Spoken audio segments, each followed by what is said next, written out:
우리 자리에 앉으면서 인사하겠습니다. 샬롬. 앞뒤 분에게 밝게 웃으시면서 하나님께서 당신을 사랑하십니다 인사하겠습니다.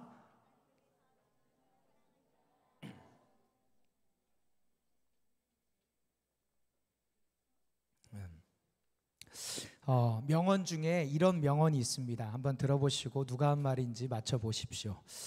태도는 작은 것이지만 큰 차이를 만듭니다.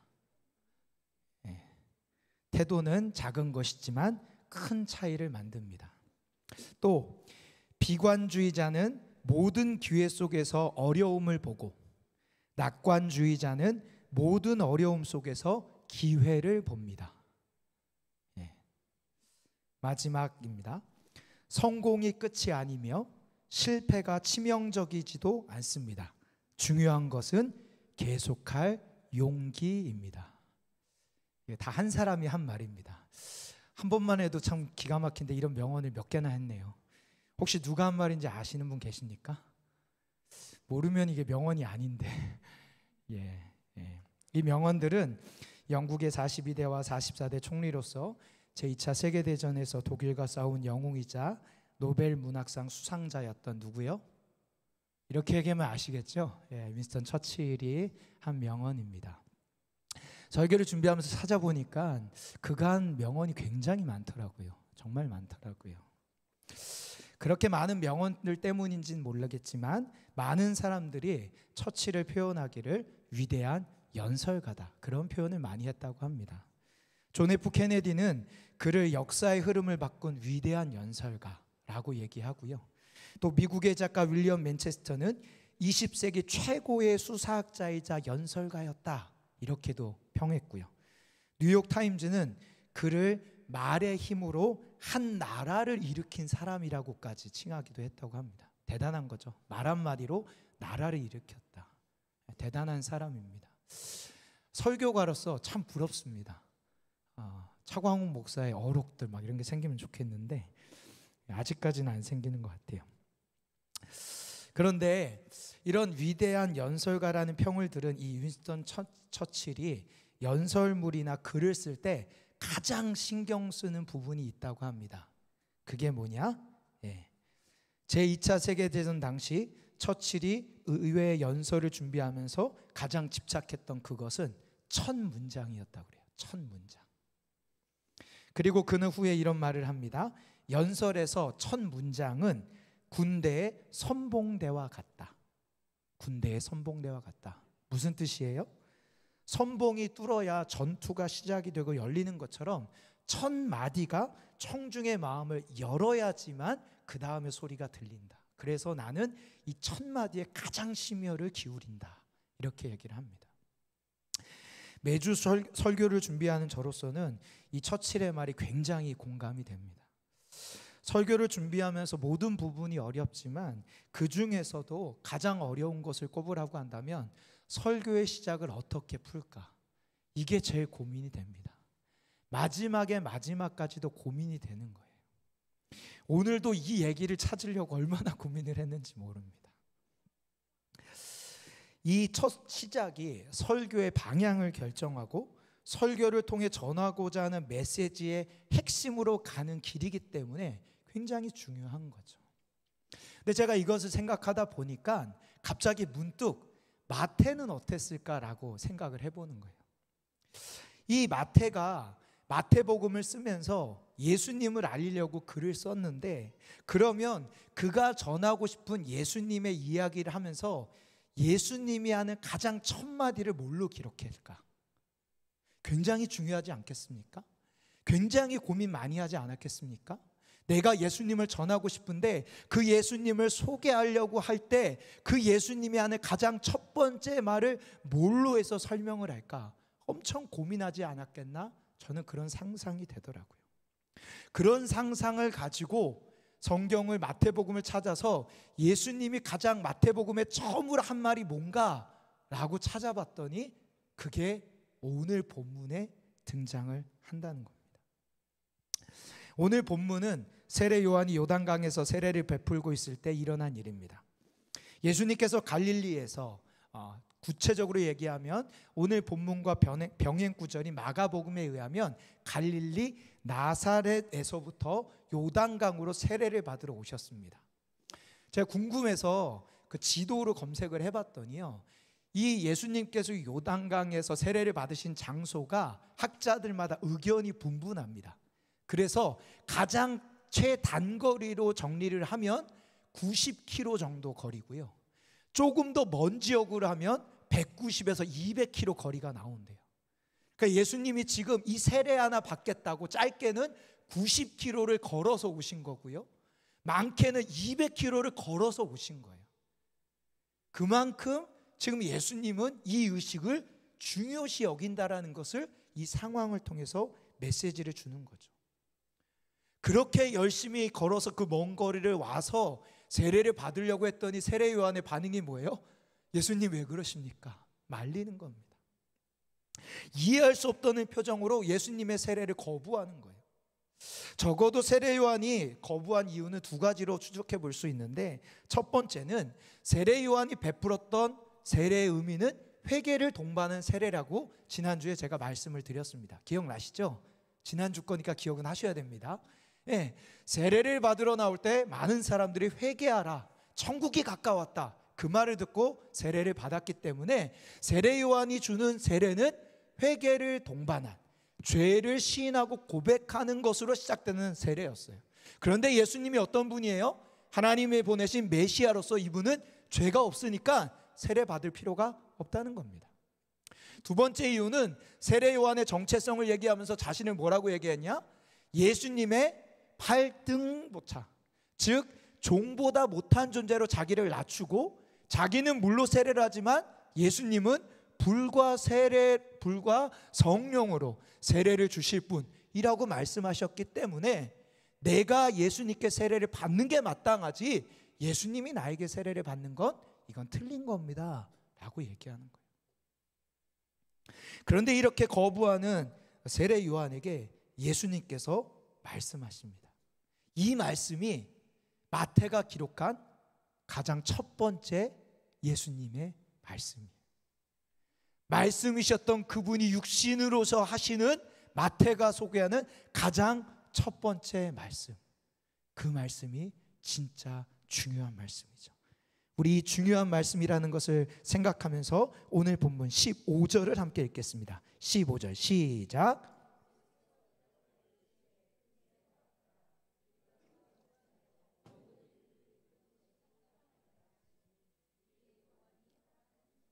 네, 예수님께서 마태가 기록한 가장 첫 번째 말씀이 뭐냐?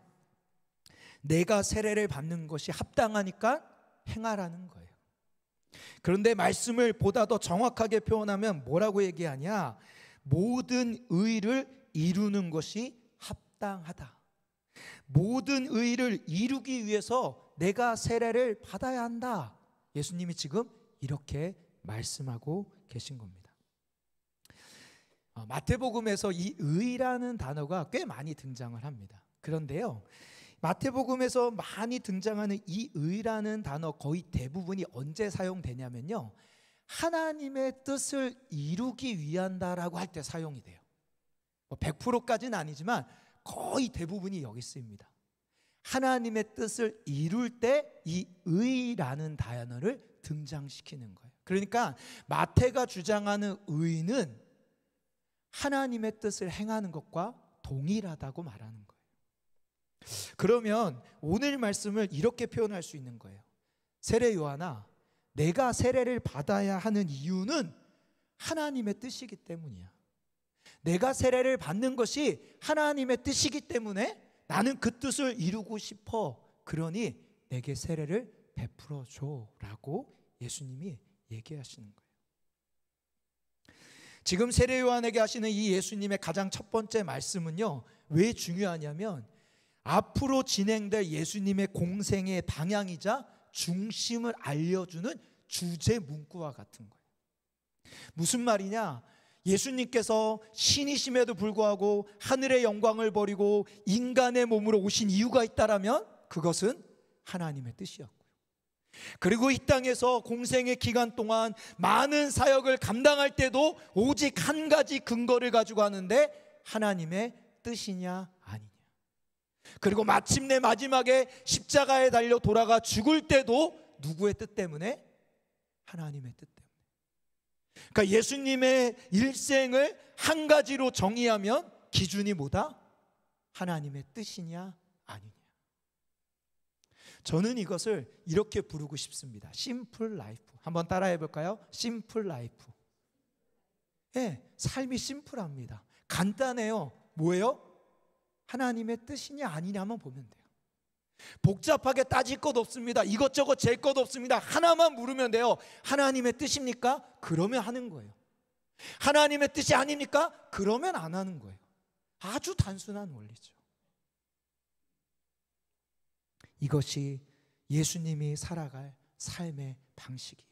그래서 마태는 가장 첫 번째 말씀에 이 주제를 선포함으로 예수님의 인생을 풀어내는 거예요. 그리고 예수님께서는 이 심플 라이프 삶을 자신만 사는 게 아니라 우리에게도 요청하십니다. 마태복음 6장 33절, 우리 화면을 보고 함께 읽겠습니다. 시작.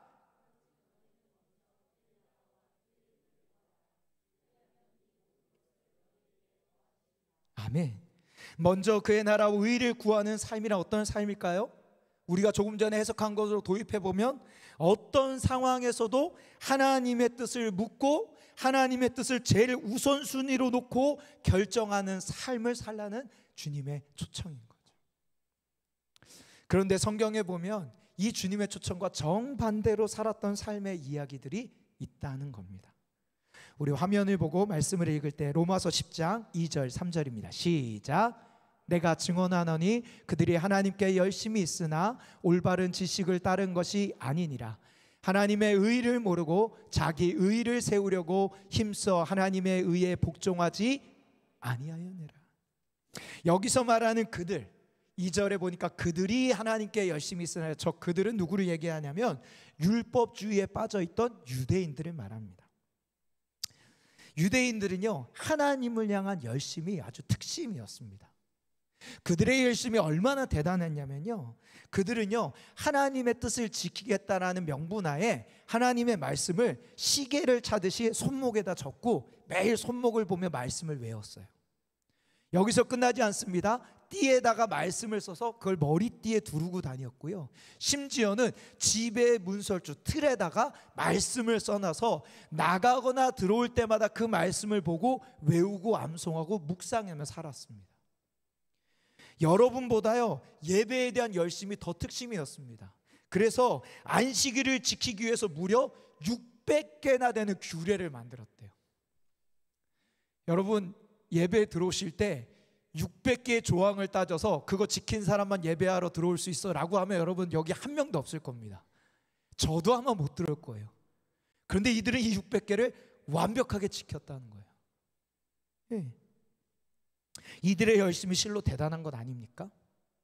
그런데 문제는요, 그 열심이 하나님의 뜻을 이루기 위함이 아니라 뭘 이루기 위함이라고요? 자기의 의, 내 의를 드러내려고, 내 뜻을 이루기 위함으로 열심히 했다는 거예요. 이게 중요한 포인트입니다. 성도 여러분, 이 말씀은요 너무나 중요한 메시지입니다. 훗날 우리가 주님 앞에 섰을 때 주님은 이 말씀으로 두 부류로 사람을 나누실 겁니다. 한 부류는요 하나님의 의를 이루기 위해서 살아온 사람들, 그리고 다른 한편에는 자기의 의를 이루려고 사는 사람들로 나눈다라는 거예요. 마치 오늘 저희 예배당 이렇게 쫙 갈라서 이렇게 딱 나눠 계신 것처럼 여러분들이 그렇다는 게 아닙니다. 오해하지 마시고, 예, 갈릴 거라는 거죠. 여러분 그때 여러분은 어디에 속하시겠습니까? 우리가 하나님과 교회에 대해 얼마나 열심히냐가 중요한 것이 아니에요. 우리가 하나님과 교회를 위해서 얼마나 헌신하느냐, 이게 중요한 것이 아닙니다. 진짜 중요한 것은 누구의 의를 이루기 위해 내가 지금 애쓰고 힘쓰고 있느냐는 거예요. 아무리 하나님과 교회에 대해 열심이라고 하여도 그 목적이 하나님의 뜻을 이루고 하나님의 의를 나타내기 위함이 아니라 자신의 뜻과 자기의 의를 이루고 나타내기 위함이라면 그는 결코 하나님의 구원을 경험할 수 없을 거예요. 사랑하는 성도 여러분, 우리 예수님께서 하나님의 의를 이루기 위해 사셨던 것처럼 우리도 죄에 대하여 죽고 의에 대하여 사는 사람이 되시길 주님의 이름으로 축복합니다. 자신의 의를 이루려고 열심으로 특심으로 살아가는 사람이 아니라 모든 상황 가운데 심플 라이프로 하나님의 뜻이면 하고 하나님의 뜻이면 안 하고 그 하나님의 의를 이루려고 열심으로 살아가는 복된 하나님의 사람들 되시길 주님의 이름으로 축복합니다. 우리 예수님께서 세례를 받는 것을 말리는 세례 요한에게 하나님의 뜻을 이루기 위해 받아야 한다고 말씀하십니다. 그렇다면 예수님이 이루고자 하신 하나님의 뜻은 구체적으로 무엇을 의미하는 것일까요? 그것을 이 마태 저자는 마태복음 20장 28절에 이렇게 말합니다. 화면을 보고 읽겠습니다. 시작.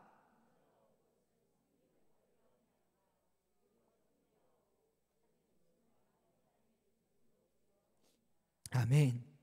예수님께서 이루고자 하신 하나님의 뜻을 명확하게 얘기하시는데 그것은 무엇이냐? 섬김을 받으려 함이라 섬기려 한다. 근데 그 섬김이 어디 섬김이에요? 십자가 섬김. 온 인류의 죄를 그가 대신 지심으로 말미암아 자신의 목숨을 다른 사람을 위한 대속물로 주려 함이라고. 그것이 하나님의 뜻이라는 거예요. 이것이 확실한 뜻인 거를 여기만이 아니라 다른 데서도 얘기하는데 마가복음 10장 38절입니다. 시작. 예수께서 이르시되 너희는 너희가 구하는 것을 알지 못하는도다. 내가 마시는 자를 너희가 마실 수 있으며 내가 받는 세례를 너희가 받을 수 있느냐. 누가복음 12장 50절에도 말씀합니다. 누가복음 12장 50절 시작.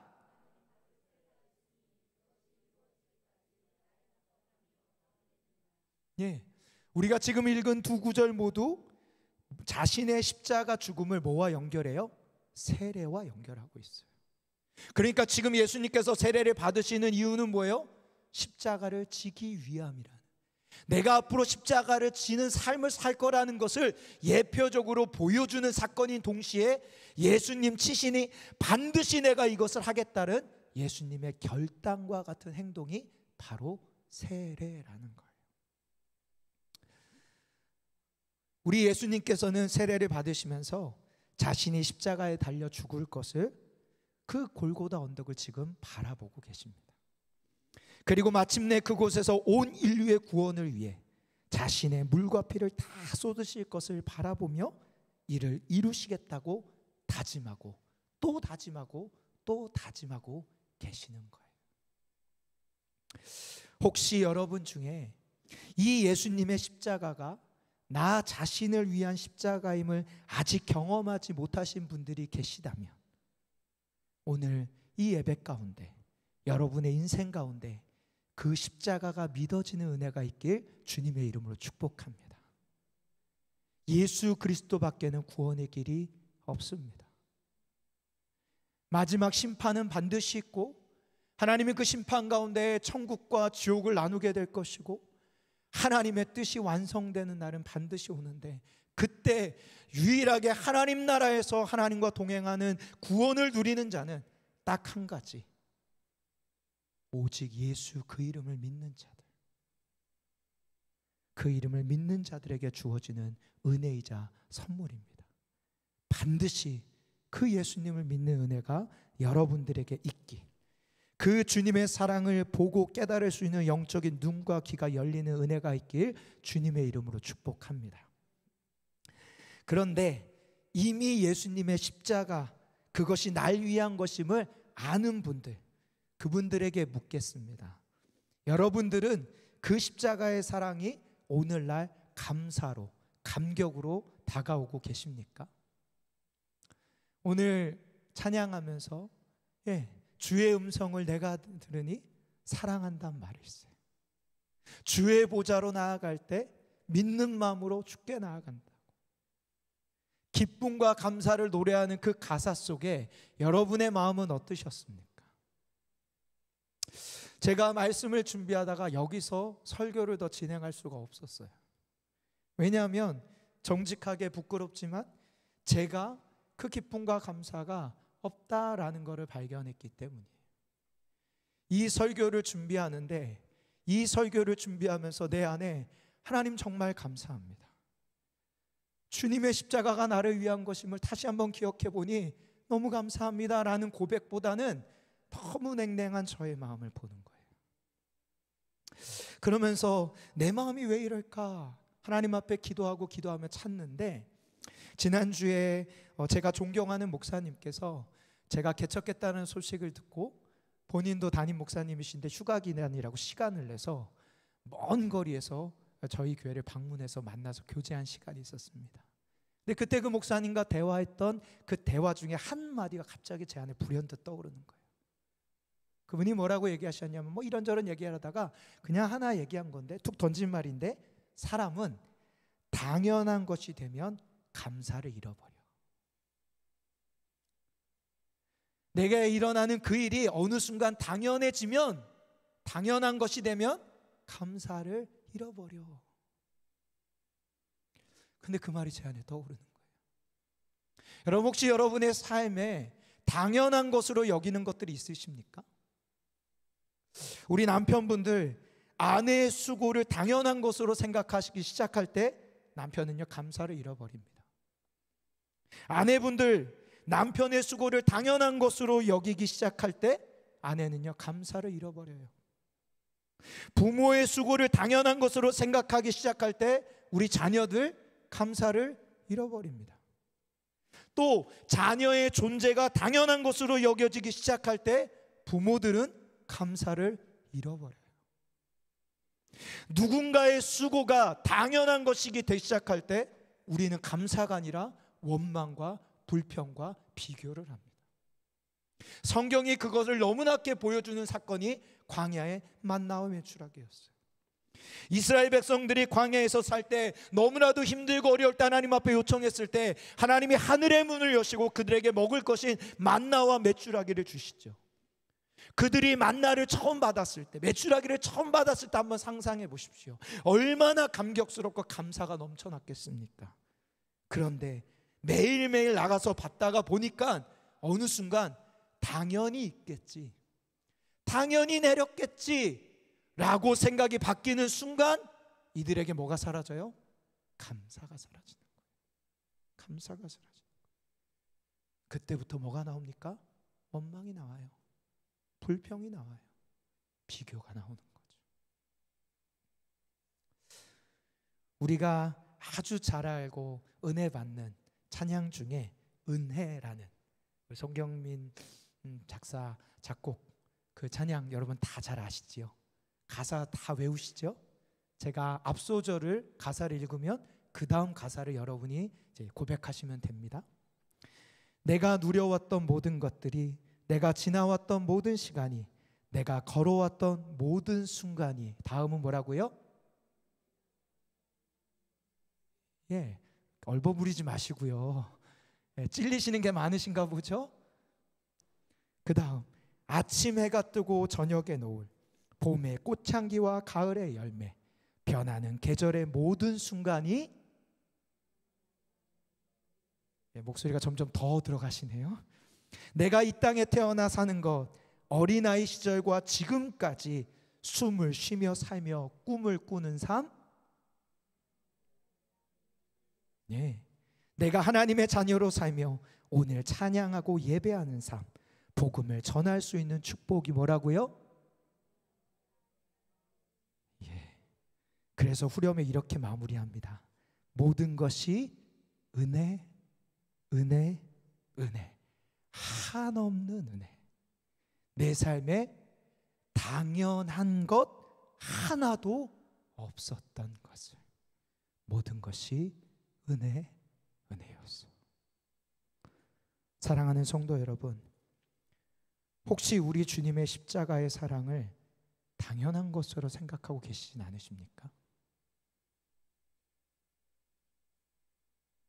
하나님은 늘 사랑하니까 이래도 돼. 그러면서 하나님을 좀 가볍게 여기진 않고 계십니까? 그렇다면 이 시간 성령님께서 우리의 마음을 만지사 그 십자가의 은혜가 당연한 것이 아님을 깨닫는, 그 십자가의 사랑의 감격이 다시 회복되는 은혜가 임하길 주님의 이름으로 축복합니다. 옆 사람한테 한번 얘기해 주세요. 당연한 것 아니랍니다.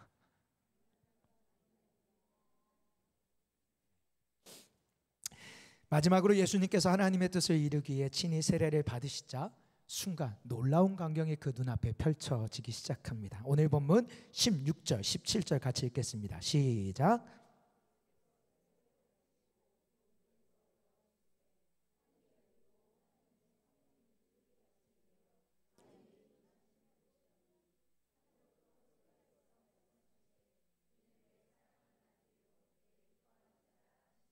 아멘. 예. 예수님께서 세례를 받으시고 물에서 올라오시자 갑자기 하늘이 열리면서 성령 하나님께서 비둘기 같은 모습으로 예수님 위에 내리십니다. 그리고 하늘에서 성부 하나님의 음성이 들리는데 뭐라고요? 이는 내 사랑하는 자요, 내 기뻐하는 자다. 이런 음성이 들리는 겁니다. 이 광경이 굉장히 놀라운 광경이요, 아름다운 광경이고 의미 있는 광경입니다. 왜냐하면 지금 성부, 성자, 성령 삼위일체 하나님이 함께 연합하시는 그림이기 때문이에요. 예수님께서 공생활을 시작하시는 이 위대한 장면에 예수님 한 분만 홀로 외로이 그 일을 가는 게 아니라는 거예요. 예수님이 십자가의 길을 가는 그 길이 예수님 혼자 짐을 다 짊어지고 가는 길이 아니라 누가 동행한다고요? 성령 하나님이 능력으로 동행하시고 성령 하나님이 사랑으로 동행하시며 그 길을 함께 연합으로 가신다라는 거예요. 마치 창세기 1장에 태초에 하나님이 천지를 창조하실 때 하나님 혼자 하는 게 아니라 삼위일체 하나님이 연합하심으로 세상을 창조하신 것처럼 이제 이 예수 그리스도 독생자 그분을 통해 새로운 하나님의 나라를 세워갈 것을 기대하며 시작하는 이 첫 장면에 삼위일체 하나님이 연합하고 계시다라는 거죠. 여러분, 이 하나님의 연합의 신비가 우리의 삶에 놀랍게 구현되길 주님의 이름으로 축복합니다. 여러분은 이게 아무도 감동이 안 되나 봐요. 저는 이게 되게 감동됐거든요. 이 지극히 못난 이 인간 하나를 위해 성부 하나님, 성자 하나님, 성령 하나님이 나 하나 구원하시겠다고 온 열심으로 그분이 연합하고 머리를 맞대며 내 발걸음 하나하나를 계산하고 인도하는 그분의 손길과 마음이 느껴진다면 탄성이 안 나올 수가 없죠. 제가 어렸을 때요, 제 잘난 맛에 사는 줄 알았어요. 조금 교만해서요, 우리 아버님이 목사님이신데 나는 더 잘할 거라고 생각했어요. 근데 제가 딱 목사가 돼서 보니까요, 아니더라고요. 저희 할아버지가 목회하시고 저희 아버지가 목회하셔서 그 수고하고 눈물 흘린 씨앗의 뿌리가 저에게 맺혀지는 게 너무 많다라는 걸 깨달으니까 한없이 겸손해지고 한없이 저희 아버지와 할아버지가 위대해 보이면서 감격스럽더라고요. 여러분, 삼위일체 하나님이 연합하여 여러분의 인생을 책임지십니다. 여러분의 앞길과 문제를 해결하기 위해서 오늘도 삼위일체 하나님이 끊임없이 연합함으로 말미암아 함께 하시는 줄 믿으시길 바랍니다. 더 놀라운 건 그 삼위일체 하나님의 연합에 우리도 연합으로 초대하신다는 거예요. 우리도 연합으로. 오늘 본문 우리 15절을 다시 한번 읽겠습니다. 15절입니다. 시작.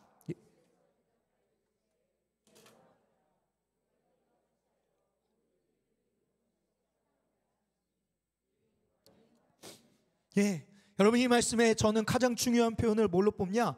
우리가 이와 같이. 세례를 받는 분은 누구입니까?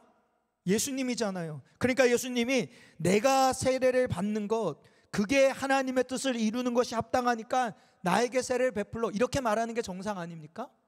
그런데 예수님은 내가라고 아니라고 뭐라고요? 우리가. 세례 요한, 너와 내가 연합으로 하나님의 뜻을 이루는 거야. 그러니까 여러분, 예수님이 하나님이시기 때문에 요한에게 그냥 명령하셔도 돼요. 그런데 뭐라고요? 허락해줘. 요한에게 허락을 구해요. 여러분, 하나님이 우리를 삼위일체 하나님이 연합으로 초대하고 계신 거예요. 함께하죠. 함께하죠. 이뿐만이 아니라 우리 예수님께서 공생애를 통해 하나님의 뜻을 이루시면서 끊임없이 공동체로 연합하심으로 이루어 가신다는 거예요. 그 증거가 12제자와 함께 하셨다는 겁니다. 여러분, 12제자들 잘 아시죠? 이들의 주특기가 뭐예요? 네, 이들의 주특기가 뭐예요? 미움, 다툼, 시기, 질투 아닙니까? 네, 12제자의 주특기예요. 툭하면 미워하고, 툭하면 시기하고, 툭하면 비교하고, 툭하면 다투는 거 전공입니다. 박사학위를 얻을 정도예요. 그런데도 예수님이 그냥 홀로 사역하시는 게 훨씬 더 편하실 때도 불구하고 예수님이 마지막까지 이들과 연합하는 걸 포기하지 아니하십니다. 그리고 마침내 이들에게 자신의 사명을 이어가라고 하시니까 사도행전에 이들의 변화된 모습이 나오는데, 그 변화된 특징 중에 하나가 뭐예요? 이들이 연합하기 시작해요. 혼자 사역하지 않습니다. 끊임없이 합니다. 최소 2 이상 같이 움직이면서 합니다. 사도 바울도 3차 전도여행을 다니는 내내 혼자 다니지 않고 꼭 어떻게 해요? 팀으로 연합하며 사역을 했다는 거예요. 그래서 사단은요, 끊임없이 우리로 하여금 연합하지 못하도록 우리의 마음을 흔듭니다. 에덴 동산에서 아담과 하와의 사이를 유혹하여 그들의 연합을 깨트리고 그들의 자녀들인 형제들의 연합을 깨트리는 것을 시작으로 해서 오늘날까지 사단이 애쓰는 것, 깨트리고 깨트리고 깨트리는 것, 어떻게 해서든지 깨트리려고 하는 거죠. 그래서 사도 바울이 우리에게 이렇게 권면합니다. 에베소서 4장 1절에서 3절입니다. 시작. 그러므로 주 안에서 갇힌 내가 너희를 권하노니 너희가 부르심을 받은 일에 합당하게 행하여 모든 겸손과 온유로 하고 오래 참음으로 사랑 가운데서 서로 용납하고 평안에 매는 줄로 성령이 하나 되게 하신 것을 어떻게 하라고요? 힘써 지키라. 연합하라는 거예요. 연합하라는 겁니다. 2010년 8월 5일 칠레 북부의 산호세 광산에 갑작스러운 붕괴 사건이 일어났습니다.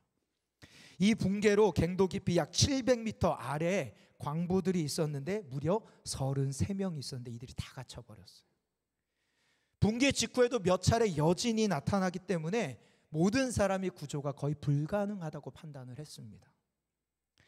그 밑에 갇혀있던 사람들의 얘기를 나중에 들었는데요, 그 밑에 갇혀있던 사람들이요, 거의 살아날 가망성이 없다고 느껴서 거의 좌절하고 있을 때 이들을 연합시켰던 사람들이 이렇게 여러 명이 올라오더라는 거예요. 한 명이 아니라. 가장 첫 번째는요, 축구 코치 경력이 있는 작업반장이었던 루이스 우르수아라는 사람. 이 사람이 원칙을 세운 거예요. 식량이 조금밖에 안 남았으니까 하루에 정해진 양을 동등하게 나눠서 정해진 시간에 같이 먹고 같이 쉬고 함께 움직이면서 최소화하자. 그래서 버티고 버텨보자라는 모두가 지킬 원칙과 규율을 사람들에게 설명하고 가이드함으로 사람들의 마음을 안심시키는 거예요. 그랬더니 또 한 명이 등장하는데 가장 나이가 많은 최연장자인 마리오 고메스. 그가 연륜과 경험에서 우러나오는 생존 지혜로 사람들에게 위로하고 격려하는 거예요. 아니야, 우리 살아갈 수 있어. 내가 예전에 경험했던 이런 일도 있어. 안 될 거 없지 않아 라고 사람들을 격려하기 시작하니까 희망이 일어나는 거예요. 그래서 그를 갖다 비저너리 리더십 이렇게 얘기했습니다. 또 유머를 통해 활력과 다시 살아날 수 있다는 희망을 던져줬던 광부들의 비공식적 개그맨이자 익살꾼인 세풀베다라는 인물이 있어요. 그가 막 유머를 던지는 거예요. 그래서 사람들을 웃게 함으로 말미암아 힘을 내게 하는 거죠. 무엇보다 헌신적 설교와 기도로 광부들의 정신적 스승이자 막장의 목사로 불리는 한 인물이 등장하는데 호세 엘리케스. 그가 평소 하나님을 향한 특심을 가지고 있었기 때문에 그 순간 사람들을 모아 하나님의 말씀을 선포하고 설교하며 기도하기를 시작했는데, 그 기도가 첫날부터 시작됐는데 하루도 멈추지 않고 매일매일 지속됐는데 무려 69일 동안. 그리고 마침내 69일 기도하는 그날 이들은 기적적으로 한 명도 죽지 않고 전원 무사히 구조되는 기적과 같은 일이 일어납니다. 이 호세 엘리케스가 구조된 직후에 인터뷰하는데 이렇게 얘기했다고요. 우리는 그 지하에서 33명이 아니라 34명이었습니다. 이 한 명 누굴까요? 하나님이 우리와 함께 계셨습니다.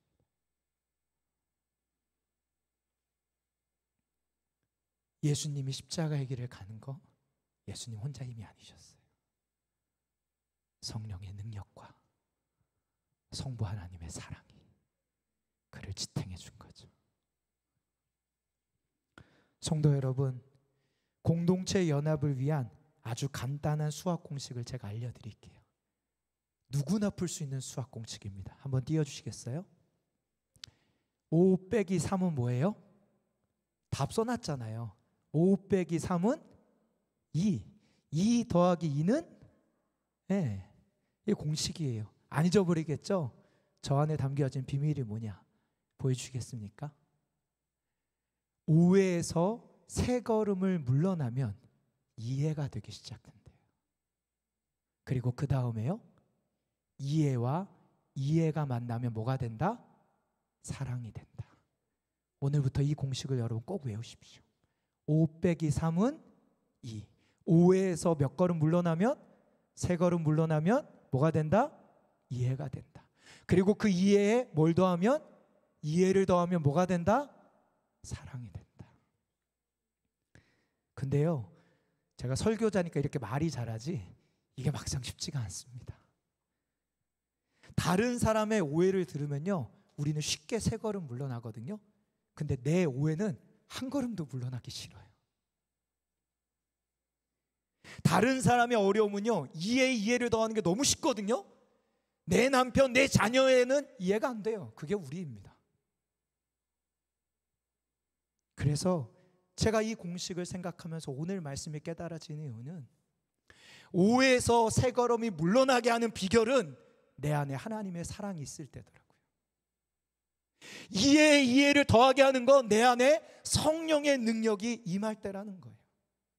내 안에 하늘로부터 오는 음성, 사랑하는 내 아들아, 내 기뻐하는 자라는 나를 향한 하나님의 사랑이 내 안에 가득하기 시작할 때 우리는 오해에서 벗어날 수 있고요. 누군가를 이해하려고 할 때 이해가 안 되는 그 순간에 성령님이 내 안에 임하시기 시작할 때 성령의 능력이 나로 하여금 누군가를 이해하게 만든다라는 사실입니다. 사랑하는 성도 여러분, 예수님이 십자가의 길을 성령의 능력과 성부 하나님의 사랑으로 공동체의 연합을 이루며 가셨던 것처럼 우리도 믿음의 길을 걸어갈 때 우리에게 진짜 필요한 것은 성부 하나님의 사랑과 성령 하나님의 능력을 통한 공동체의 연합이 필요한 줄 믿습니다. 우리 모두에게 이 은혜가 일어나길 간절히 소망합니다. 우리 제가 말씀을 기억하면서 함께 찬양하고 기도하면 좋겠습니다. 우리 작년 창립감사 예배 때 불렀던 특송이 떠오르더라고요. 지금도 가끔 그 영상을 보면 저는 울컥울컥합니다. 우리 성도들이 여기 나와서 갑자기 여러분 무슨 찬양을 불렀다는지 모른다는 표정을 지으시니까 제 감동이 갑자기 깨지네요. 네, 우리 하나로 부르셨네. 우리 주 안에서 형제된 우리야. 십자가의 보혈 자유케 했네. 구원받았네. 우리 이 찬양 같이 한번 하겠습니다. 우리 하나로 부르셨네. 우리 하나로 부르셨네. 주 안에서 형제된 우리 십자가의 보혈 자유케 했네. 구원받았네. 주의 나를 멀지 않았네. 거룩한 나라 주의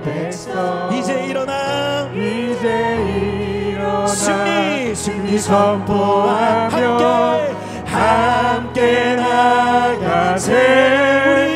우리 하나 되어 주를 예배할 때 아버지의 나라 여기 임하시네. 모든 나라 족속 백성 방언에서 주의 이름 높이네.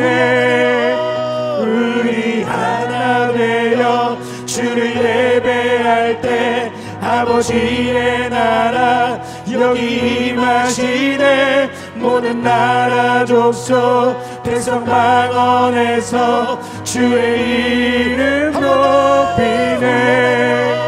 우리 하나 되어 주를 예배할 때 아버지의 나라 여기 임하시네. 모든 나라 족속 백성 방언에서 주의 이름 높이네.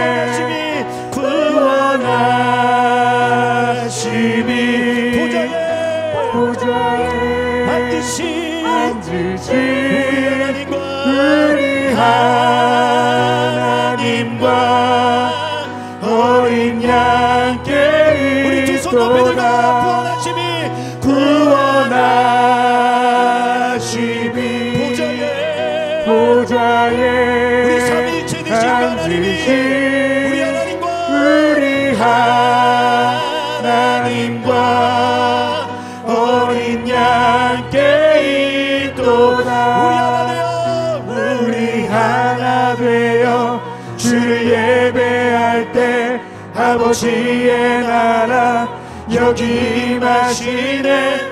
모든 나라 족속 백성 방언에서 주의 이름 높이네. 우리 시간 같이 함께 기도하겠습니다. 하나님, 이 시간에는 특별히 우리가 좌우 옆 사람을 위해서 기도하면 좋겠습니다. 하나님, 우리를 연합하게 하신 하나님을 찬양합니다. 하나님, 나의 좌우 옆에 있는 모든 성도들에게 하나님의 구원의 은혜가 흘러가게 하여 주옵소서.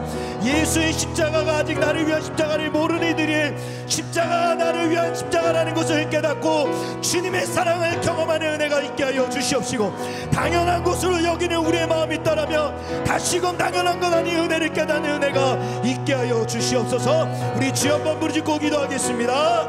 주여, 하나님, 하나 되어 하나님, 예배할 때 아버지의 나라 여기 임하시네. 모든 나라 족속 백성 방언에서 주의 이름 높이네. 우리 하나 되어 주를 예배할 때 아버지의 나라 여기 임하시네. 모든 나라 족속 백성 방언에서 주의 이름 높이네. 우리 하나 되어 주를 예배할 때 아버지의 나라 여기 임하시네. 모든 나라 족속 백성 방언에서 하나님, 우리를 주님과 연합하는 자로 불러주셨습니다.